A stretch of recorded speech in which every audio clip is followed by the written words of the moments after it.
Oke, Assalamualaikum warahmatullahi wabarakatuh. Hari ini saya akan menjelaskan tentang array. Jadi array ini adalah lanjutan dari minggu kemarin ya. Kita langsung saja mulai dari pengertian array. Array adalah kumpulan dari nilai-nilai data yang bertipe sama dalam urutan tertentu yang menggunakan nama yang sama. Jadi nama yang sama yang digunakan untuk array ini digunakan untuk mengumpulkan sebuah nilai atau banyak data. Ya, jadi nilai-nilai data tersebut kita sebut sebagai elemen. Letak atau urutan dari suatu elemen array ditunjukkan oleh suatu indeks. Jadi untuk mengakses array-nya, untuk mengakses elemen array-nya kita butuh indeks. Untuk bahasa C++, elemen pertama dari suatu array dimulai dari indeks 0. Jadi tidak dimulai dari indeks 1 tetapi dimulai dari indeks 0. Suatu array dapat berdimensi 1 atau lebih. Ya, kita bisa lihat pada contoh di sini pendahuluan, misalnya ada soal untuk menuliskan program menjumlahkan bilangan dan mengurutkan bilangan tersebut secara terbalik. Ya, jadi seperti yang kita lihat pada contoh, ini program biasa, jadi kita hanya memasukkan 5 bilangan, bilangan 0 sampai bilangan 4, kita simpan ke dalam variabel tersebut. Setelah itu kita jumlahkan dan baru setelah itu kita balikkan atau kita tampilkan dalam bentuk terbalik. Caranya hanya dengan men-cout ya dari bilangan 4 ke bilangan 0. Oke, contoh selanjutnya misalnya kalau ada 20 bilangan, 20 bilangan sama saja seperti tadi, kita hanya akan membuat variabel dari 0 sampai 19. Jadi misalnya kita masukkan bilangan, ya bilangannya tadi ada 20, setelah itu kita tambahkan dan kita bisa urutkan dalam bilangan terbalik. Ya. Nah, bagaimana bila program tersebut untuk menjumlahkan 100 bilangan dan urutkan bilangan tersebut secara terbalik? Nah, dengan itu kita temukan cara dengan menggunakan array. Array atau kita sebut sebagai tabel, vektor, atau larik ya. Jadi array tersebut kita lihat saja contohnya atau kita ilustrasikan pada gambar ini. Jadi array itu seperti kotak ya. Jadi seperti kotak. Ini kesemuanya ini kita sebut sebagai array. Array punya nama ya. Ada di sini misalnya contohnya n-min plus 1 dan seterusnya. Ini namanya ini kita sebut sebagai index array. Nah, isi dari array kita sebut sebagai elemen array dengan tipe homogen untuk setiap elemen. Tipe homogen maksudnya adalah tipe data yang ada di dalam sebuah array itu adalah sama. Jadi misalnya tipe datanya integer dalam satu nama array maka semuanya bertipe integer. Ya, oke. Kita lanjutkan di sini jenis array tadi sepertinya sudah dibilang di awal bahwa ada array berdimensi 1, ada array yang berdimensi 2 sampai array yang berdimensi n atau kita sebut sebagai multidimensi. Kita bahas dari yang pertama, ini ada yang bentuk umum deklarasi array satu dimensi. Bagaimana cara penulisannya? Penulisannya adalah dengan menuliskan tipe data, setelah itu spasi dan nama variabel. Nama variabelnya bebas. Setelah itu kita ada kurung siku, ukuran ya, kurung buka dan kurung tutup. Jangan lupa di belakangnya diberikan semikolon.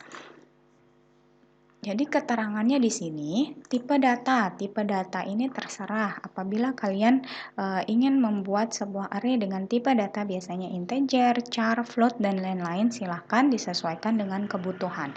Yang kedua ada nama variabel.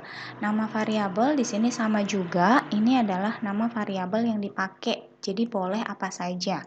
Setelah itu ukuran ini adalah menunjukkan jumlah maksimal elemen array. Jadi kalian boleh isi ukurannya dengan berapapun yang akan dibutuhkan untuk sebuah array. Contoh, jadi misalnya bentuk umumnya seperti ini, nama array dan ada indeksnya ya. Jadi contoh misalnya ini ada namanya integer x, elemennya isinya 3 ya. Jadi integer itu adalah tipe datanya, x adalah variabelnya atau nama array-nya dan 3 ini adalah isi dari array-nya. Isi 3 ini kita mulai ya, ini di sini sama dengan buka kurung kurawal 537. Berarti array di sini sudah didefinisikan isinya ada 5, 3, dan 7. Nah, kita lihat artinya di sana adalah array X bertipe integer mempunyai 3 elemen, yaitu X ke 0, X ke 1, dan X ke 2. Ya, jadi ingat array itu kita mulai dari indeks ke 0. Jadi di indeks ke 0 ya, ini bernilai 5, indeks ke 1 isinya adalah 3 dan indeks kedua bernilai 7 ya. Oke, kita lihat lagi di sini deklarasi array. Misalnya di sini ada integer bilangan 8 ya. Berarti bisa kita lihat di sini jadi ada dari indeks ke 0 sampai indeks ke 7 ya, karena kita mulai dari 0 berarti akan berakhir di 7. Jumlahnya adalah 8. Nah, di dalam integer bilangan atau kita sebut nih array bilangan ya, dia mempunyai berarti ada 8 isi ya.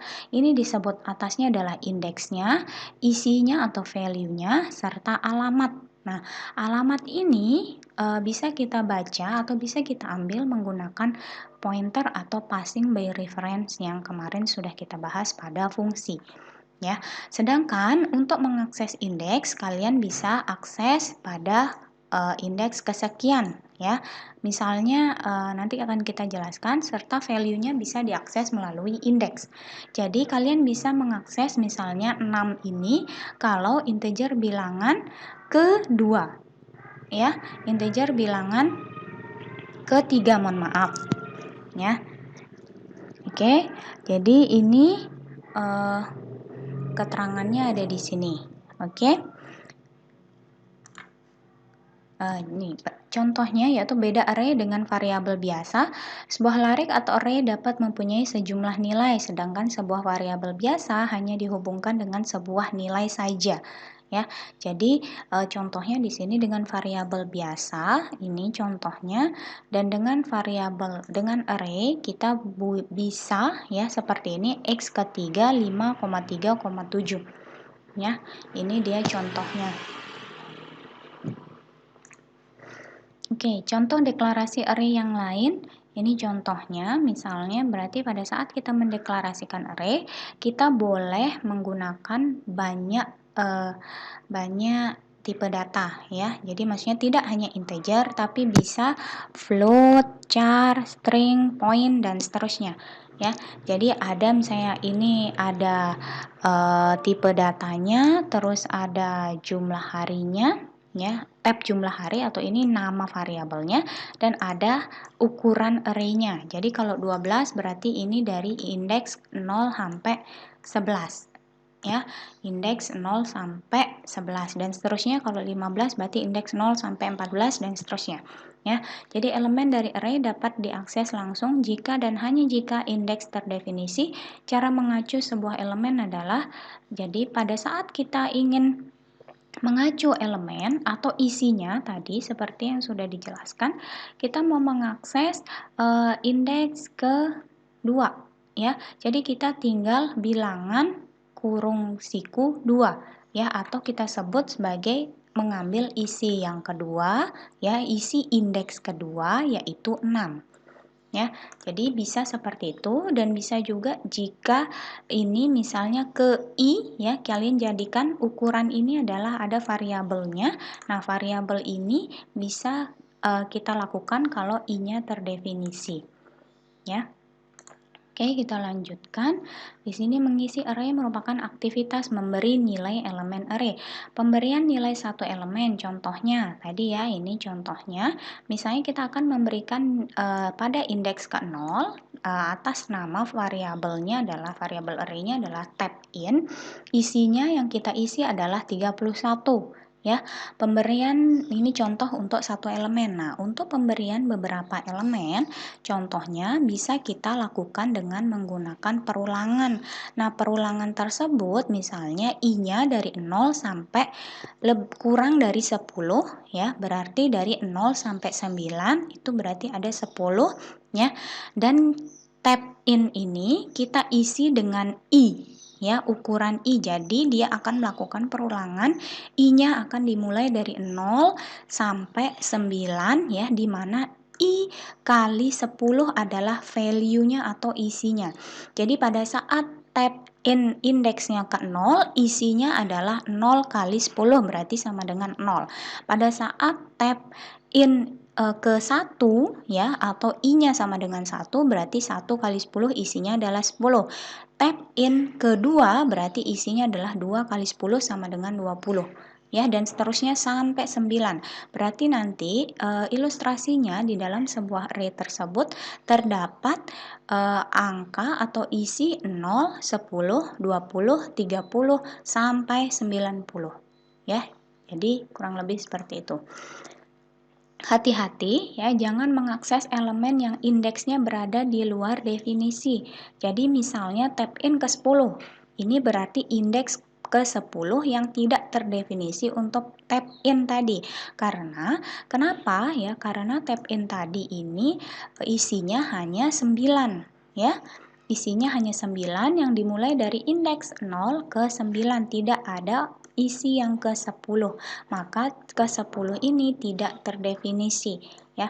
Terus jangan membaca elemen yang belum diisi nilainya ya. Jadi elemen tersebut diharuskan paling tidak ada isinya ya. Oke, kita lanjutkan mengisi dan membaca isi array. Jadi elemen array yang telah diberi nilai dapat diakses kembali. Contohnya menampilkan semua isi array ke layar. Nah, ini contohnya. Jadi pada saat misalnya ada seperti ini, kamusnya di sini dianggap sebagai integer tab in, indeksnya adalah 10 ya, ada integer I, terus algoritma mengisi array-nya seperti ini, tadi yang seperti contoh, terus algoritma membaca dan menuliskan isi array ke layar. Ya, jadi sama. Jadi isi array ke layar nanti tinggal ditampilkan tab in ke I. Berarti tab in ke 0 ya, tab in ke 0 sampai tab in ke 9. Tadi ya isinya berarti isinya ada di sini ya. Isinya adalah berarti 0, 10, 20 sampai 90. Ya, tadi ini untuk menampilkan atau mengisi elemen dari array-nya. Oke. Terus memproses array, pemrosesan koleksi data pada array dilakukan secara sekuensial atau berurutan. Jadi asumsinya seluruh elemen array-nya dia terdefinisi atau sudah ada isinya. Ya, contoh ini menjumlahkan data dan menghitung rata-rata.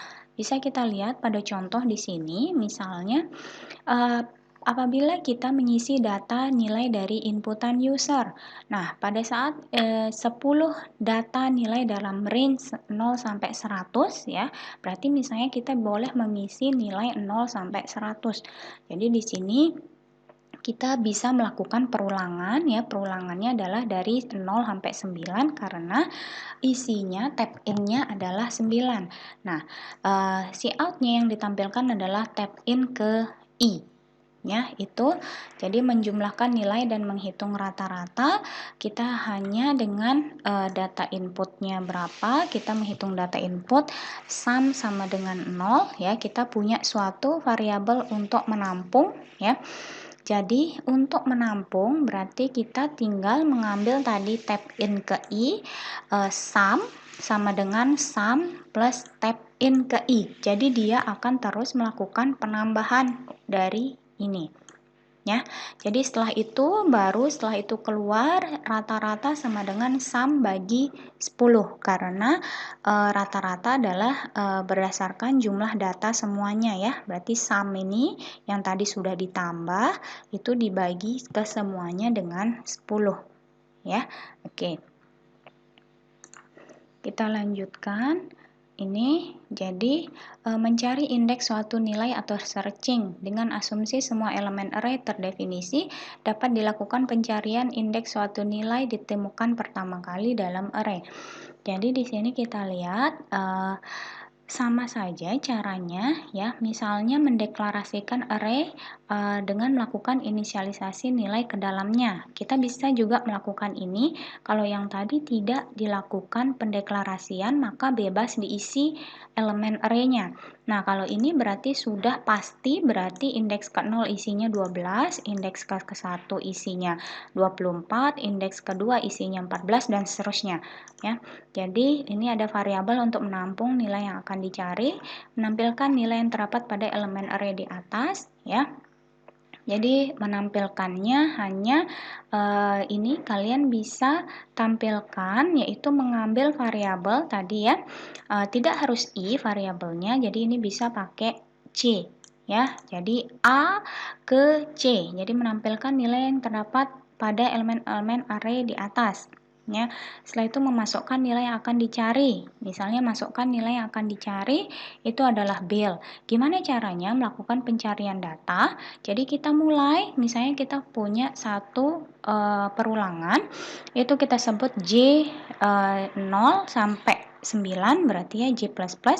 Jika A ke J sama dengan bil, ya, berarti A ya, A ke J ya, A ke J ya, A ke J, J-nya berarti dari 0 sampai 9 sama dengan bil. Bil yang tadi adalah kalian masukkan sendiri.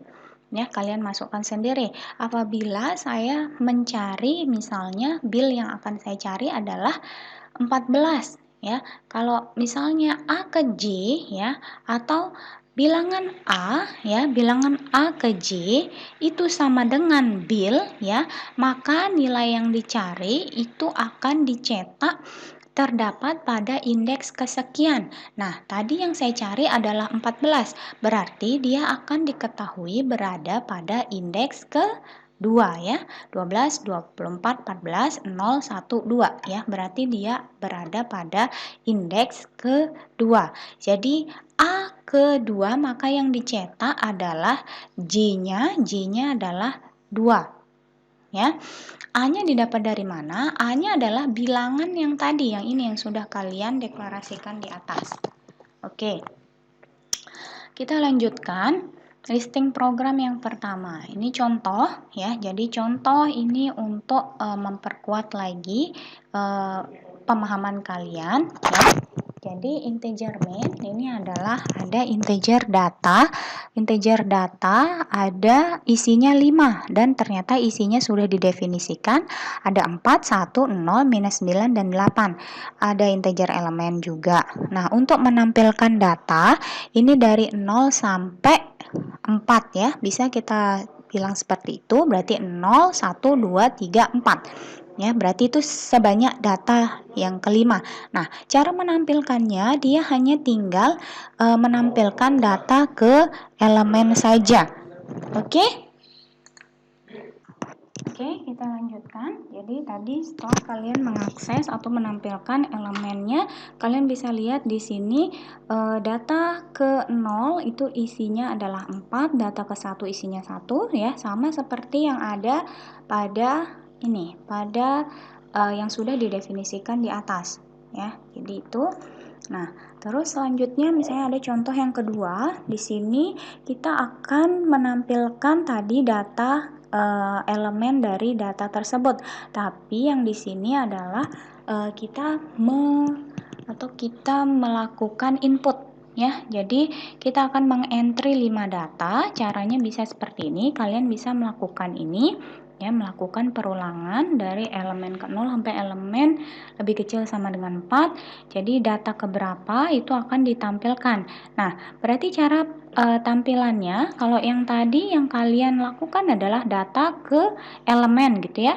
Berarti yang di sini yang ditampilkan adalah data ke elemen. Sama juga di sini yang ditampilkan adalah data ke elemen, di mana elemen dimulai dari 0 sampai 4 ya.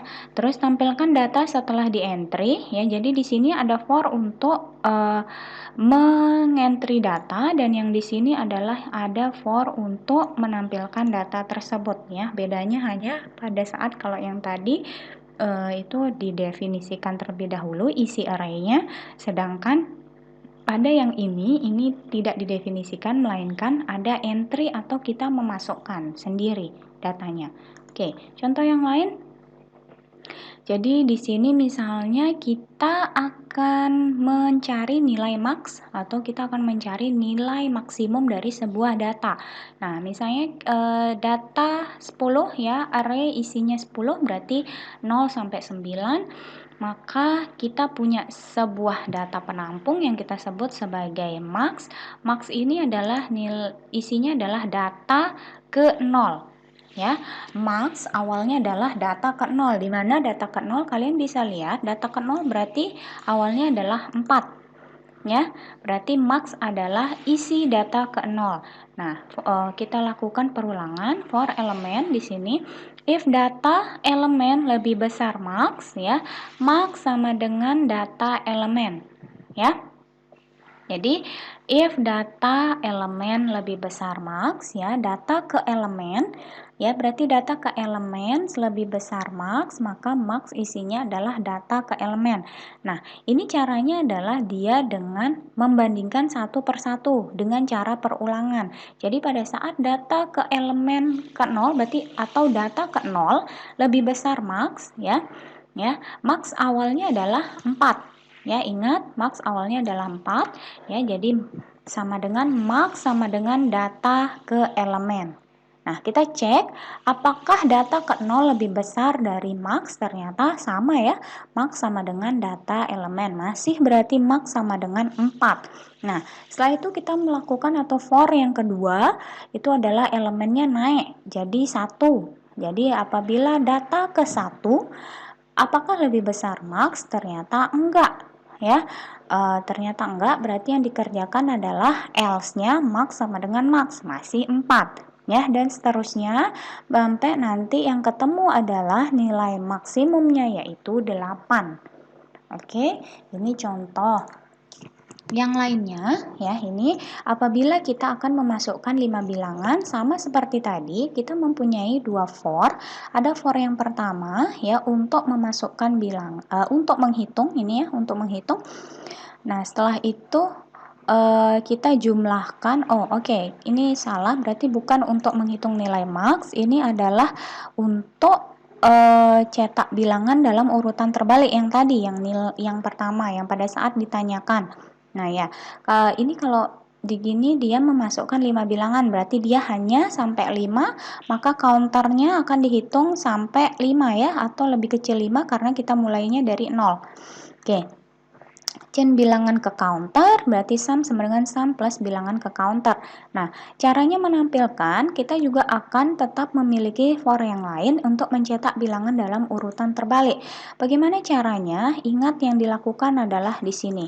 Karena bilangan dia terbalik, maka counternya kita mulai dari atas ya, dari keempat sampai lebih besar sama dengan 0, terus counternya kita min-min. Yang kita cetak adalah bilangan ke counter. Ya, sama saja. Kalian juga bisa gunakan dengan ini yang plus-plus, tapi kalian harus ingat berarti ya, memulai dari berapa dan apa yang akan dicetak di dalam juga pasti akan berbeda. Ya. Terus selanjutnya di sini yang masukkan yang 20 bilangan sama aja ya, seperti tadi. Berarti ini kita mulai dari counter ke 19 sampai counter lebih besar sama dengan 0, setelah itu counter min-min. Oke? Ya. Itu tadi cukup untuk penjelasan mengenai array yang satu dimensi. Oke, sekarang kita jelaskan yang array 2 dimensi. Array 2 dimensi mempunyai elemen baris dan kolom, dapat dipakai untuk representasi sebuah matrik, struktur data untuk rekapitulasi informasi berdasar baris dan kolom, itu adalah tabel misalnya penjualan barang. Jadi bisa memakai nested looping dalam operasinya. Jadi kalau misalnya array 2 dimensi, bentuknya adalah baris dan kolom. Ya, jadi ini biasanya dipakai untuk matriks.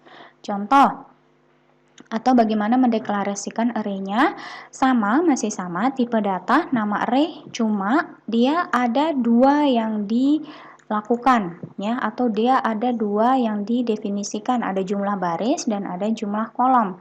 Jadi jumlah baris ini menunjukkan jumlah maksimal baris dan jumlah maksimal kolom. Untuk jumlah kolom jangan lupa berarti kurung siku yang pertama isinya adalah baris, kurung siku yang kedua isinya adalah kolom. kita lihat di ilustrasinya di sini, misalnya deklarasi array integer matriks 3,4 ya. Integer matriks 2 3,4 ya, berarti misalnya kita masukkan ya, ada bilangan ini 15 20 1 11 4 7 6 7 9 dan seterusnya. Maka di sini kalau kita akan memasukkan, kita harus mengikuti banyak baris. Ya, ini kalian sudah lihat banyak barisnya adalah 3 sesuai dengan ini. Dan banyak kolomnya adalah 4, itu disesuaikan dengan isi dari variabel array tersebut. Ya, isi dari array. Misalnya, jadi caranya mengisi adalah barisnya terlebih dahulu. Ya, ini 5, 20, 1, 11. 4, 7, 6, 7, minus 9, dan 9, 0, 4, 5, 3. Ya, jadi disesuaikan baris-baris-baris, bukan dari ke bawah gini ya. Jadi dia akan mengisi secara horizontal terlebih dahulu, bukan secara vertikal ya. Berarti disesuaikan. Oke, kita lanjutkan, ini ilustrasi yang lain ya. Jadi tadi sudah sama saja sebenarnya, ada indeks kolom dan indeks baris. Ini bagaimana caranya kita mengakses. Jadi kalian kalau misalnya mau mengakses ya berarti di sini indeks 0,0, 0,1, 0,2, 0,3 dan seterusnya. Ya, ini indeks baris dan ini indeks kolomnya. Kalian mau mengakses yang di sini berarti dia adalah indeks 1,2 ya, dan seterusnya. Representasi array ya, 2 dimensi di dalam memori secara berurutan per baris dengan elemen pertama adalah data berindeks 0,0 ya. Tadi dari contoh maka representasinya di dalam memori sebagai berikut ya. Jadi 0,0 terus baris ke 0 sampai selesai, baris 1 sampai selesai, baris 2 sampai selesai. Jadi array 2 dimensi dapat digunakan untuk berbagai keperluan, antara lain misalnya untuk matriks, pemetaan yang berhubungan dengan koordinat, misalnya data jumlah pohon dalam koordinat tertentu, atau warna piksel di layar. Terus dia bisa juga menampilkan data multidimensi. Ini contoh untuk inputan matrik 2 dimensi ya. Kalian bisa lihat matrik 2 dimensi selalu menggunakan nested looping atau dia ada for di dalam for. Ya, maka di sini apabila memulai dari ini ya, for i sama dengan 1, i lebih kecil sama dengan 2, i plus plus ya, maka dia akan memasukkan nilai baris ke i, kolom ke, dan nanti dia akan memasukkannya itu adalah matriks di sini matriks di sini i, j, kita sebut sebagai itu. Jadi i ke 1, J ke 1 berapa isinya ya, dan seterusnya. Untuk ini mungkin kalian agak bingung ya, kalian bisa rubah ini dari 0 misalnya sampai berarti 0 sampai 2 boleh ya, dan seterusnya. Outputnya juga bisa seperti itu ya. Outputnya adalah yang dilakukan adalah matriks I, J. Ini salah ya, ini berarti matriks I, J ya. Jadi I keberapa, J keberapa, dan seterusnya. Terus untuk yang lainnya, ini contoh data multidimensi jumlah mahasiswa yang lulus di suatu universitas. Jadi kalian bisa lihat di sini contohnya, dia bisa berarti mengkombinasikan, ada di dalam sebuah soal ada yang 1 dimensi, ada yang 2 dimensi ya. Jadi ini langsung bisa diisikan dan bisa langsung dilihat dari hasilnya ya. Nanti kalian bisa coba sendiri ini di borlan kalian masing-masing. Oke. Selanjutnya ada yang akan saya jelaskan sedikit adalah tentang string. Nah, string ini erat sekali kaitannya dengan penggunaan array ya, karena biasanya kita akan melakukan dengan menggunakan variabel menggunakan tipe data string. Oke. String di sini merupakan bentuk data yang digunakan untuk menampung dan memanipulasi data teks ya. Jadi pada si string bukan merupakan satu tipe data tersendiri, melainkan merupakan array dari karakter. Contohnya char my string isinya 35 atau char my name bisa kita kosongkan, di sini isinya adalah hello world ya. Oke. Konstanta string di sini ditulis dengan diawali dan diakhiri tanda petik ganda. Ya, jadi pada saat konstanta ini pada saat kalian akan mendefinisikan sesuatu. Ya, sama ini untuk variabel global biasanya define abjad, misalnya jangan lupa diberikan tanda petik ganda. Ya, terus komposisi penyimpanan string dalam memori juga dari memori rendah ke memori tinggi atau kita sebut dia sekuensial atau berurutan. Setiap karakter akan menempati memori sebesar 1 byte. Byte terakhir otomatis akan berisi karakter 0 atau 0 ya. Terus variabel string adalah variabel yang dipakai untuk menyimpan nilai string. Variabel string sebenarnya merupakan variabel array bertipe data char. Ya, sama aja string itu disebut sebagai array of char. Ya, contohnya misalnya char nama. Char nama ini indeksnya ada 35, char alamat indeksnya adalah 60. Terus seperti halnya variabel tipe lain, suatu variabel string dapat diinisialisasi dengan elemen terakhirnya berupa karakter 0. Contohnya char my name, terus ada joy ya ini, jadi bisa kita isi satu-satu JOY seperti ini ya, atau joy langsung dengan petik ganda seperti ini ya. Bisa juga seperti itu. Penugasan atau pemberian nilai ke variabel string seperti di bawah ini tidak diperkenankan ya.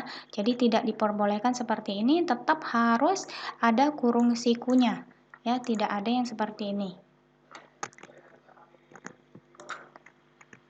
Oke, terus array string, ini suatu string dapat dibentuk dari array karakter berdimensi 1 dengan cara yang sama, berarti array string dimensi 1 dapat dibentuk dari array karakter dimensi 2, array string dimensi 2 dapat dibentuk dari array karakter dimensi 3 dan seterusnya. Ya, jadi bisa digunakan berbagai array karakter ya, menggunakan string.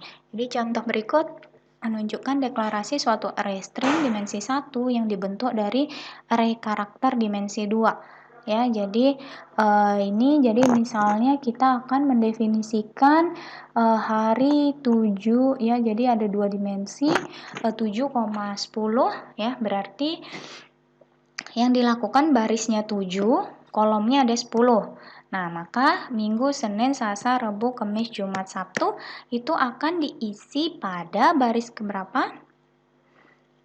Baris keberapa ya? Kalian nanti akan coba ya, coba sendiri. Kira-kira dia akan masuk ke hari ini ya.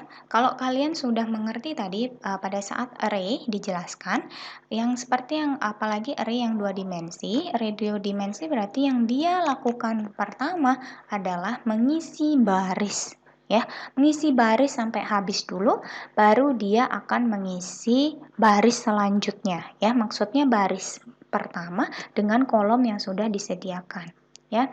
Jadi kalian bisa nanti ini yang dicetak, kalian bisa lihat apa yang akan tercetak. Oke? Nah, selanjutnya daftar fungsi untuk string yang akan dilakukan itu banyak. Ada fungsi string copy ya, ini strcpy namanya.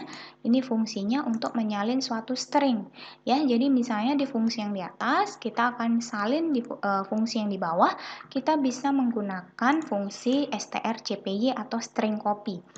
Terus ada strcat ya, ini adalah menambahkan string ke akhir posisi string atau menggabungkan string ya, atau kita sebut nih string cat ya, atau dia menggabungkan. Terus ada string cmp atau string compare, ini membandingkan dua string ya.